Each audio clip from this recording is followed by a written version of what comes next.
Town planar പരീക്ഷയുടെ സിലബസിൽ PSC വരുത്തിയ മാറ്റത്തിൽ ഉദ്യോഗാർത്ഥികൾ പ്രതിസന്ധിയിൽ. ടൗൺ പ്ലാനർ തസ്തികയിലേക്കുള്ള നിയമനത്തിന് ടൗൺ പ്ലാനിംഗ് പഠിച്ചവരെ തഴഞ്ഞ് എഞ്ചിനീയറിംഗ് ബിരുദധാരികൾക്ക് അവസരം നൽകുന്നുവെന്നാണ് പരാതി. സിവിൽ എഞ്ചിനീയറിംഗ് പരിശീലക സ്ഥാപനങ്ങളുടെ സമ്മർദ്ദത്തിന് PSC വഴങ്ങുന്നു എന്നൊരു ആരോപണവും ഉയരുന്നുണ്ട്.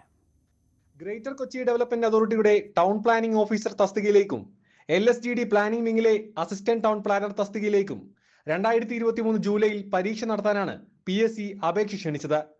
പിന്നീട് പരീക്ഷ സെപ്റ്റംബറിലേക്ക് മാറ്റിവെച്ചു. ഇതിനൊപ്പം സിലബസിലും കാര്യമായ മാറ്റം വരുത്തി. പുതുക്കിയ സിലബസ് പ്രകാരം ടൗൺ പ്ലാനിംഗ് പഠിച്ചവരെ പരിഗണിക്കാതെ സിവിൽ എഞ്ചിനീയറിംഗും ആർക്കിടെക്ചറും പഠിച്ചവർക്ക് മുൻഗണന നൽകിയെന്നാണ് ആരോപണം.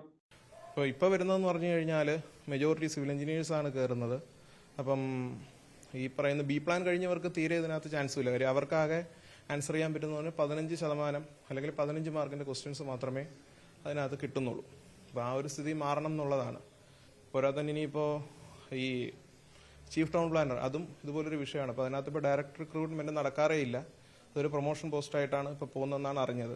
അപ്പോൾ അതിലും വരുന്നത് ഈവൻ ഇങ്ങനെ ജോയിൻ ചെയ്യുന്ന ആൾക്കാർ തന്നെ ഒരു പോസ്റ്റ് ഗ്രാജുവേറ്റ് ഡിപ്ലോമ അതും ഡിസ്റ്റന്റ് എഡ്യൂക്കേഷനായിട്ട് ചെയ്തിട്ട് അവരാണ് ഈ CTP എന്ന് പറഞ്ഞ പോസ്റ്റിലും പോകുന്നത്. 50% ചോദ്യങ്ങൾ സിവിൽ എഞ്ചിനീയറിംഗിൽ നിന്നും 35% ആർക്കിടെക്ചറിൽ നിന്നുമാണ്.